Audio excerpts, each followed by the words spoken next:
were some samples of the little 2x telephoto lens that I made for my Osmo Pocket 3. Now I did make this little lens and I did do it from stuff I already had. So we're gonna talk about that and how I probably could make it better, how I would love to make it better and make one that everybody could use, one that I could possibly even sell, but I don't quite have the know-how to do so. So my goal for making this video is two things: to tell you guys what I did, so if you do want to go do it on your own, that's great, but also to put it out there that you can do this on top of having a bunch of companies just make another wide angle lens that DJI already sells with it. Like, DJI sells a wide angle lens. I don't know why 100 other companies make a wide angle lens that's not even as good as it. So like that bothers me. So there's other stuff they could focus on. Getting a telephoto zoom on the Pocket 3 I think is so cool because it's like having little prime lens for it. And if somebody could figure out how to do what I did and even a couple different ones, like 2x, 3x, 4x, I don't know how big you could make it without overweighting this. That being said, I had mentioned in previous videos when it first came out that I thought it was a good idea, and I had a lot of comments that people were like, it'll make too heavy for the camera, you can't make that. And I knew in my head, I said, like, I had a kit for my cell phone that had a little 2x lens on it, and I know that would work, something like that size. And so I found that kit and I rigged one up using the one for my phone. It has flaws and we'll talk about those flaws, but I want to show you how it looks as a lens that I made. And then we'll talk about the flaws and how I hope maybe somebody will message me, somebody will comment and say, I've got to know how to do this or whatever, and we could partner up and make one.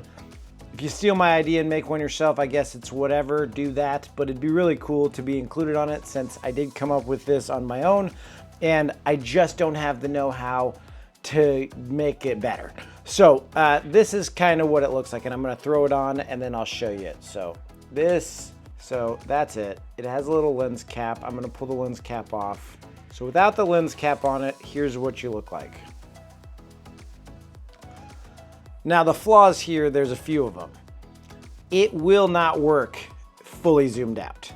So you're gonna get the most out of this either vertical shooting or 4K, but definitely shoot 4K with it. It's from a little cell phone kit, and the kit's like this. It has a bunch of different lenses in it. So I used the lens out of this kit that was the 2x telephoto. Now you can find a few of these by themselves on Amazon, but a lot of the by themselves ones are huge. I did order a couple other ones to try to make this better, and I'll tell you why in a minute I need to make it better. But the other ones that I ordered were like way too big. They were singular, and then I ordered another kit and it was like exactly the same. So here's the problem. I'm gonna pull out a different lens in it. All right, so I went through the whole kit and this is the closest one I could find.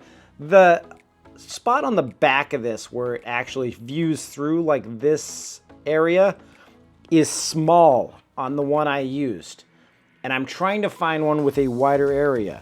Now unfortunately you can't see it on mine because I mounted mine to my ND8 filter. So first flaw with mine, it's on an ND filter, so it's dark inside. But I did do it on my lowest ND that I had, which was the 8, so I can use it inside, but I do have to up the ISO to be able to get it to register correctly. Beyond the fact that it's on an ND filter, it's the size of the hole that you're viewing through back here. Actually, you might be able to see it a little bit. So I'm gonna try to zoom in and see if I can show you. So you see the size of it. It creates just a huge, I'll show you an example with it zoomed out all the way. So that's what it looks like zoomed out all the way.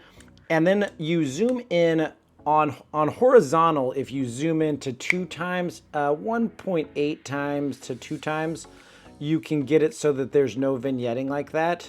Now in 4K, that still looks phenomenal and doesn't look like it's super digital crop, and you're still getting that extra bump. So it's, instead of getting a 2x zoom in 4K, you're getting a 4x zoom, and part of that's actual optical. So it looks pretty nice in my opinion. And then if you're shooting in vertical, so the Pocket 3 is vertical, You can actually get it from like about 1.5. You won't have even 1.4. You won't really have vignetting. And then obviously you can go all the way up to 2 times zoom and then get an extra punch. This is taking this from 20 millimeter, which is your standard, to a 40 millimeter to an 80 millimeter. So in theory, you're getting an 80 millimeter lens on the Pocket 3 just from this one little lens. Now, obviously, I don't think that it truly gives you an 80 millimeter zoom. It's probably closer to like 60, but still, it's awesome to be able to have that range with it. So if somebody has experience with one of these around this size that maybe has a larger hole on the back of it, I would love to hear that. And if you could shoot me a message over in Instagram right here and get me a link to it, I'll order them and try to make one that doesn't require you to punch in before it works. In theory, it makes sense to punch in before it works because you already get that digital zoom to the 2 times, and on 4K, the 2 times digital looks good. 1080, you going up to 4 times, it looks pretty trash. Something I wanted to suggest, I put it on top of like a standard ND filter. So if you're gonna make one for yourself, maybe buy one of these variable NDs and then pop out the centerpiece. That way it will sink into it, hopefully. So hopefully you can sink, I'm just example with another one. Hopefully you could pop out that center one and then sink it in before you glue it. And it would get it closer to the face of the Pocket 3.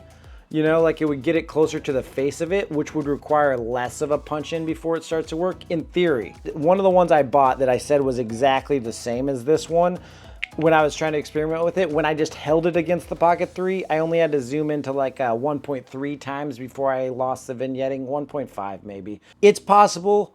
These aren't too heavy for it. I don't know why companies have not made them yet. I'd love to hear opinions on what you guys think. A good idea? I don't know. I like it. I think it's awesome. I think there's no reason we shouldn't have these out here and actually like professionally made. If somebody does want to partner with me and give me a little credit for it, that'd be awesome. And we could start producing them. Somebody maybe with a 3D printer, know-how of how to stack lenses, know-how of how we could dissect some of these, because maybe we could buy them in bulk, dissect them and make them ourselves.